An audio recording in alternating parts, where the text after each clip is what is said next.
Welcome to the Fire and Earth podcast with your hosts, Jason Mefford and Kathy Gruber. Fire and Earth, giving you the keys to unlock your limitless potential. Welcome to another episode of the Fire and Earth podcast. I'm your co-host, Jason Mefford. And I am Kathy Gruber, and we are so excited to be back with you. Hey, Jason, there's a lot of people, we're starting out a new year. There's a lot of people trying to lose weight. It's their resolution. People are fasting, doing all the thing. One thing that doesn't help us lose weight? What's that? Jumping to conclusions. What? I know. You mean if I just stand here and jump to a bunch of conclusions, I'm not going to lose a bunch of weight? The jumping's going to help. If I actually physically jumped, yeah, right? That'll be okay, like with a rope or something. But no, just assuming things. We know what happens when we assume. So today we thought we'd talk about that, jumping to conclusions, making assumptions, reactivity and communication, because all that's going to get you in trouble, and that's not good for relationships, communication, business, leadership, any of those things. So we thought we'd do that today. Yeah, because I think, as we were talking about that before we hit record, it's, how many times have you done something or said something or somebody else has said something and you just jump to a conclusion and you have all these stories, right, around what you think the person is meaning. And most of the time it has nothing to do with what they were actually meaning, right? Yeah. But how much of the time, do we get ourselves in trouble because we react instead of responding? And we've talked about that before, but let's talk about it, because especially, as it comes to communication, we find ourselves doing this all the time. Oh, absolutely. Right. Somebody says something, you feel a little triggered, and all of a sudden you start making a whole bunch of interpretations about what you think the person said, right? Yeah. And most of the time it's that mirror back on us, right? Where our insecurities or whatever else is coming up and probably has nothing to do with what's actually going on, right? Yeah. So what are some ways that we can kind of curb this, if you will? Well, one of the things we've talked about before is taking that pause. Like taking that stop for a second and actually getting curious and asking yourself, why do they say that? What's behind that? What do they maybe know that I don't? I see this so often in corporations. I'm sure you've seen this too, where, the higher ups make a decision, but don't give the whys. I'm all about the whys. And the people that then have to execute that don't understand. Mm-hmm. So they're not going to be on board because they don't understand the whys of that. So weird example, but I was heading to get my colonoscopy.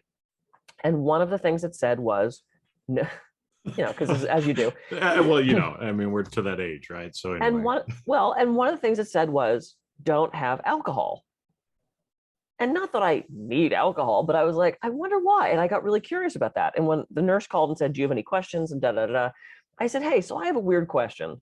I said, I'm not going to get bombed before my colonoscopy, but I noticed in the instructions it said, don't drink alcohol. Now, red wine, that makes sense. You don't want to have that because you can't have anything red.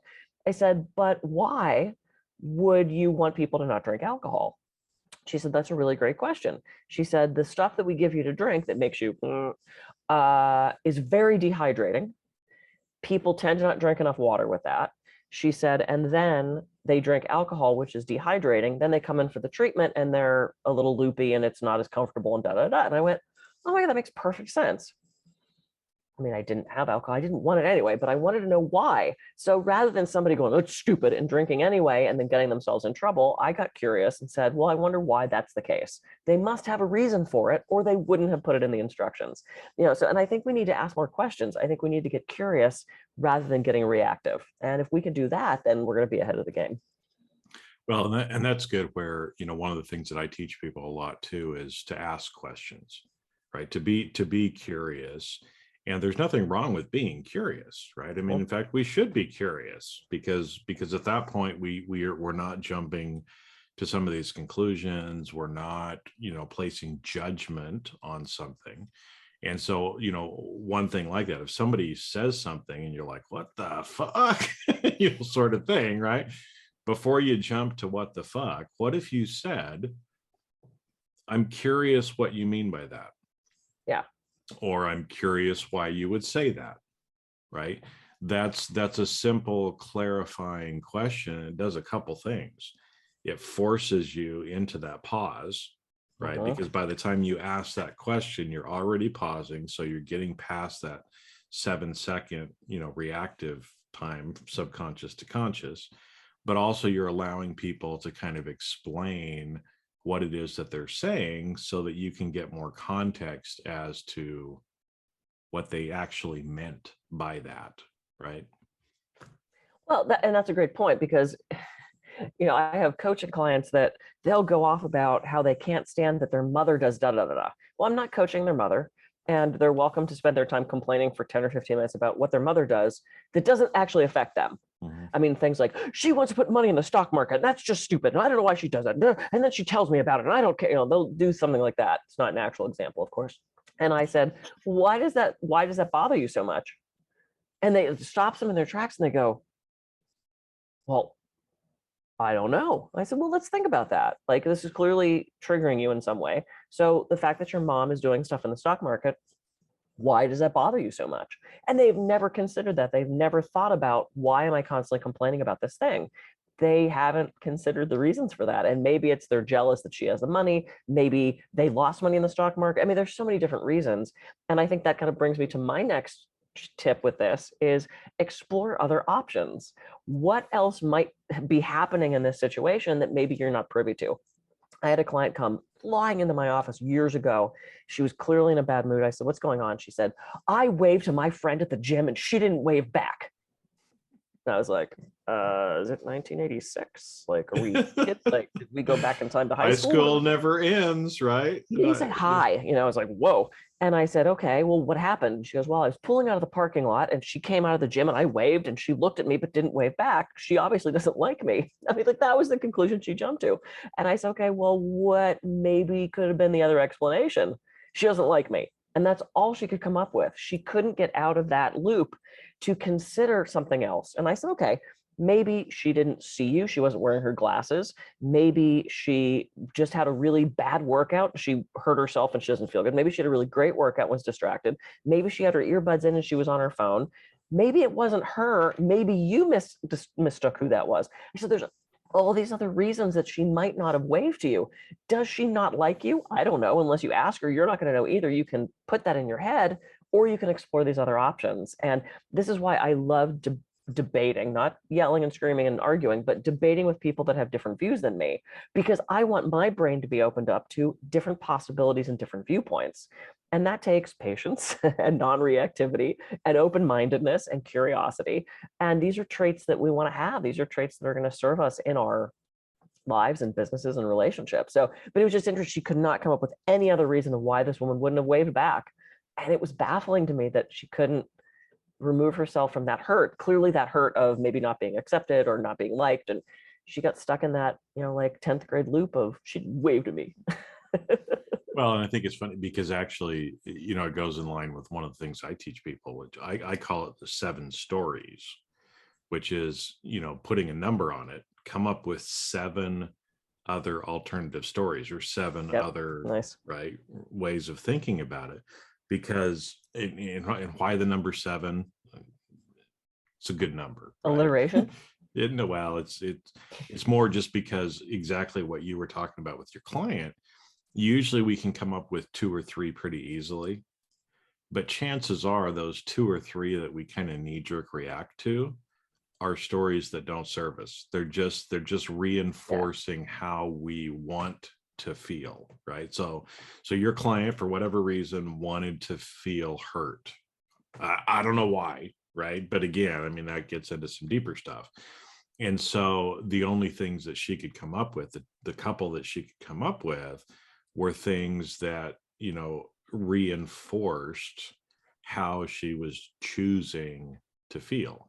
But when you get to 7, if you kind of force yourself to go to 7, all of a sudden you're going to open up some of these other possibilities that you never considered before, where normally you might stop after 2 or 3. And so, again, like you kind of went through with her, maybe she had a good workout, maybe she was hurt, maybe she was whatever, right? Maybe the sun was shining on your car window and she couldn't tell who was in there. She didn't even see that anybody was waving, right? Right. I mean, there's all these other things. And the one thing that I love to do with that is, write down what those stories are, pick the one that makes you feel the best. Mhm. Right. So I love that. Yeah. choose to believe the story that's going to serve you the best. Right. So, that's going to get you to a different emotional state. Again, if you don't want to feel hurt and left out and rejected, then pick a story and choose to believe that story that's going to help you, move on. Right. Yeah. You probably just didn't see me. Not a big deal. Nothing personal. Right. And get her to a different emotional state. We take everything so personally, and I'm guilty of that too. I mean, how often has like our partner come home in a bad mood and our first thought is, are you mad at me? What did I do? Well, Did I do something wrong? I mean, that's where I tend to go is, did I do something wrong? Right. Like that little Jason ego state comes out like, oh, has Jason been a bad boy? Did I do something I didn't mean to do? Did I? Right. And so it's times like that where I don't want to feel like that little boy who's in trouble. Right. I'm a grown-ass man, right? Right. So I should instead pick some other story that's going to serve me better. Yeah. Right? Because it, like we've said before too, right? All stories are not true. So just pick the story. If we know that all these different stories probably are not true, then at least pick a story that makes you feel better. Yeah, absolutely. That's a great way of thinking about it. And if here's another quandary.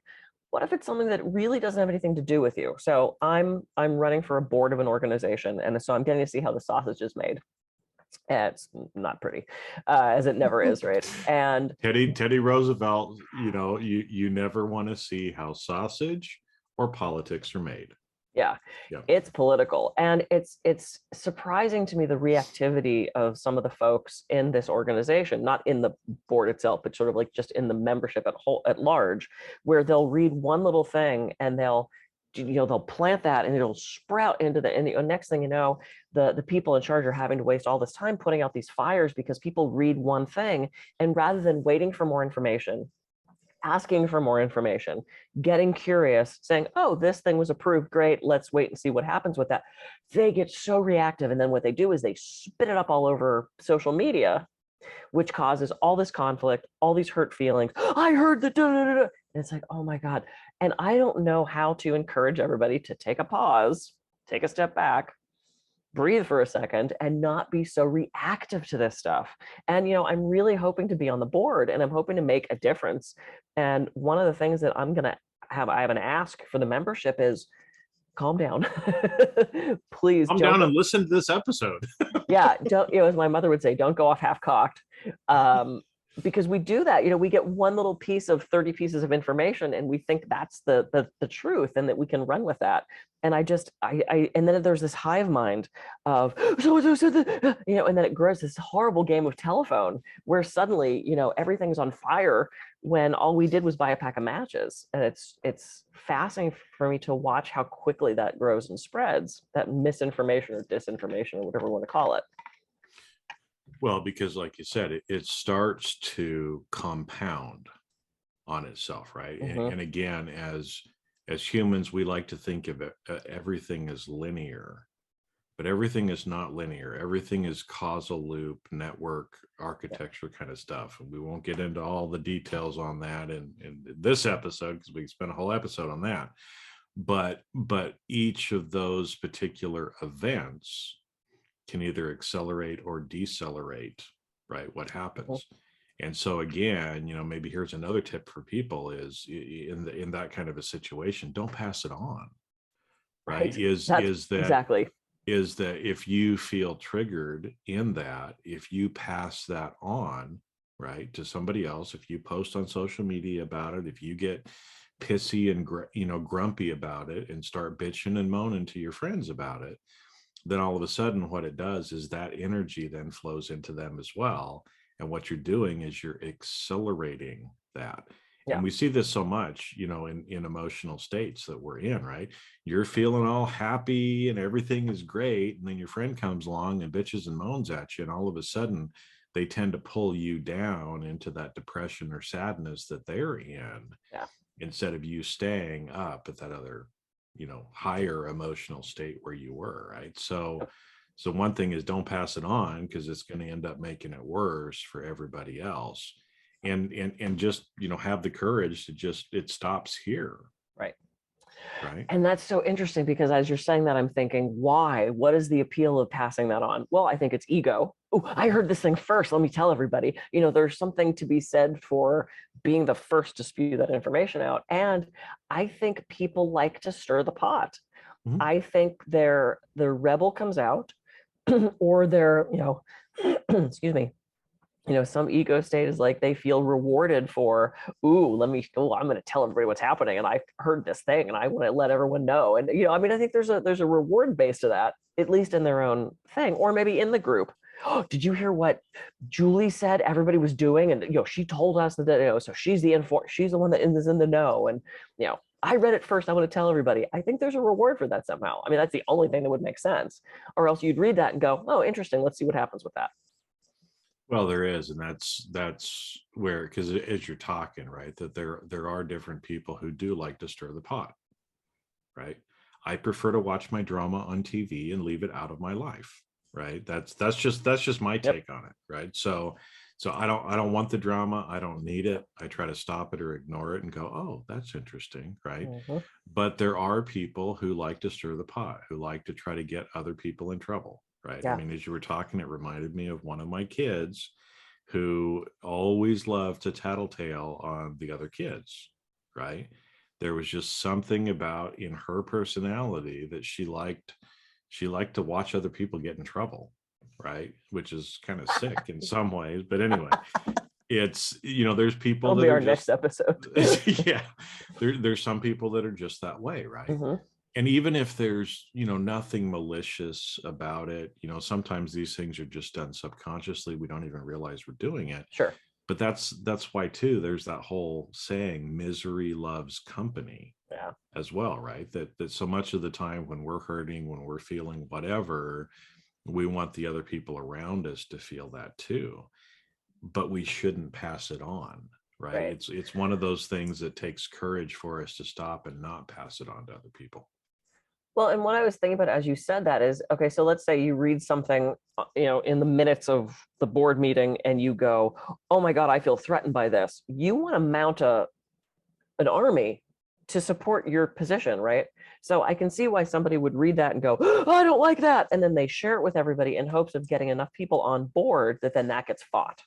Mhm. So that might be part of it too, is you're preemptively mounting a strike, except the problem is nothing was threatening. It was simply a line in a thing that something was approved, nothing happened, and it goes along with that reactivity, but then also that I need people on my side. It's that I need to be accepted thing. So let me get people on my side, even if the information's wrong. Sounds like that could be a thing.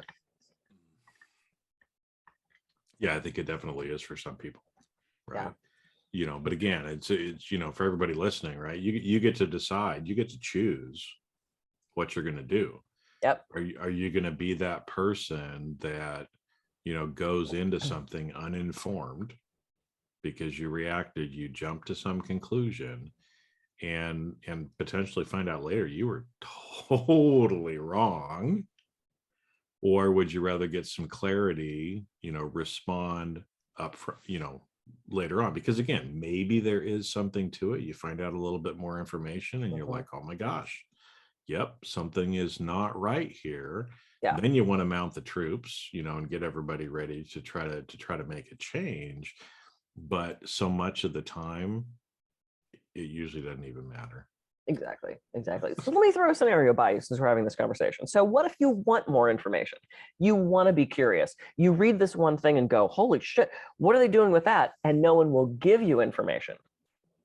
I have a client whose boss will say things like, make the report better. But not say how to make it better. Right. What does that mean? Does that mean a bigger font? Does that mean puppets? Does that mean colored graphs? What does that? What does make it better puppets mean? and colored graphs would Yeah. make it better, right? Makes everything better, right? So, this, and we figured it out, but it's like this woman was, trapped in this company with bosses that didn't want to communicate, with people that would give vague information. And she felt so stuck because she wanted to be better and she wanted information and she couldn't get any. So what do we do with that situation? Well, that's one where it's I was actually just having a discussion with a client about a similar kind of thing where, performance had been great the whole year, come into the year end discussion, and there was some generic thing about, yeah, but what did you do? Right? Your team did this, but what did you do? Right? So he was kind of feeling like, what do you mean? My team is me, right? I mean, we did all of these things, right? And I think, sometimes when people don't give information like that, right? If you're being curious, you're trying to ask for some sort of feedback that you can actually do something about. There's probably a couple of reasons, and at least from a leadership perspective, there's the one that I see most of the time, which is the person doesn't know. They don't know. That's why they're not giving you an answer. Yeah. Like in this instance, we figured out it really is probably, I don't know if this person's boss just got laid into by their boss, or sometimes there's always this feeling like, well, whatever you're doing, it's not good enough, so you got to improve. I don't know what it is, but you got to do it better, right? And so much of the time when people won't give you a response, it's typically because they don't know or they don't understand. Yeah. You'll see this a lot of times when people will talk about something. We see this as speakers sometimes, right? Where somebody will be, there'll be a speaker, they've recorded their speech, and then somebody asks them a question and they don't really give them an answer. And a lot of times it's because they don't know the answer. Yeah. They don't know the answer, but they don't have the courage to say, you know what, that is a really good question. I'm not quite sure. Let me get back to you on that. Yeah. Which is what I know you and I do. It's like I've had people ask me a question where I kind of start to answer it, and then I realize I actually don't have the answer to that. I did an ego state talk in Chicago, and somebody asked me a really good question. Even I went, wow, that's a great question. Had no idea what the answer was. Mm-hmm. And I kind of I didn't dance around an answer, but, I told them what I knew, what I thought about that position. And then I went, and ultimately that's a great question. I don't fully know an answer to that. I said, let me think about that. Let me shoot you an email. Let me connect you with someone that would know. Let me refer you to a book. There's options to that other than not giving an answer at all. And we see this in politics all the time. People give non-answers all the time. I mean, that's their job, is to give non-answers. But yeah, so interesting. Yeah, at least that's been my experience. Usually is people they don't have the courage to admit that they don't know. And so they usually try to deflect, give a non-answer, do something like that, which again, it's frustrating for the person, because again, like your client, well, what does it mean to make the report better? I want to do better. Right. What is it? And again, I mean, a lot of times if you try to ask follow-up questions and you're just getting dodged, then what I typically do is, well, they really don't know what they want, so I'm just going to keep doing what I'm going to do. At some point, maybe they're going to figure it out and they'll give me some more constructive, concrete things that I can do something about. If not, then I'm just going to ignore it and I'm going to keep doing what I've been doing. And most of the time when you do that, it becomes a non-issue, right? They felt like they had to say something. That's a good point. And okay, you said it, great, right? And now I'm just going to go about my merry business, and chances are you're never going to follow back up with me, because it wasn't really that big a deal anyway, and there was no substance behind the comment. That's actually a very good point. Yeah, I mean, you can't measure that. Oh, good, you made it better. I didn't change anything. We've all seen that too, where it's like, make these, change something, and then you don't change it. They're like, oh, this is so much better. You're like, it's the exact same thing I just gave you. Yeah, cool, great. So yeah, taking a pause, trying not to jump to conclusions, getting curious. And I love the 7 stories idea. That's really great. Yeah, just, you know, it forces you, putting a number out there just forces you to try to get outside of your comfort zone of the first knee-jerk couple of things that come to mind.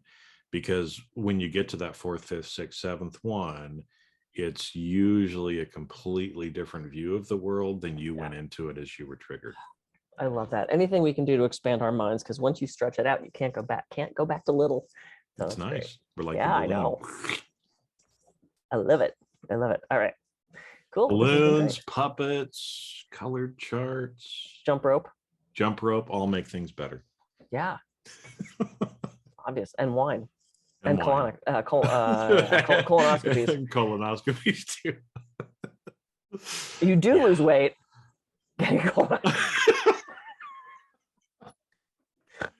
Yeah, but we're not putting out any medical advice. We would not encourage anyone to lose weight by having multiple colonoscopies. I don't think they let you do that. We do encourage you to get everything checked to make sure you don't have cancer. We do encourage that. Yep. And what a great place to leave it. Okay. Beautiful. Yeah. So let's try to be not as reactive. Take a pause, get curious, try to tell those 7 stories. It's great. Cool. How can people find you, Jason? I can be reached at jasonmefford.com. Cool. I can be reached at kathygruver.com. All right. And with that, everybody, go out, have a great rest of your week. Don't jump to conclusions. And we'll catch you on a future episode of the Fire and Earth podcast. See ya. See ya.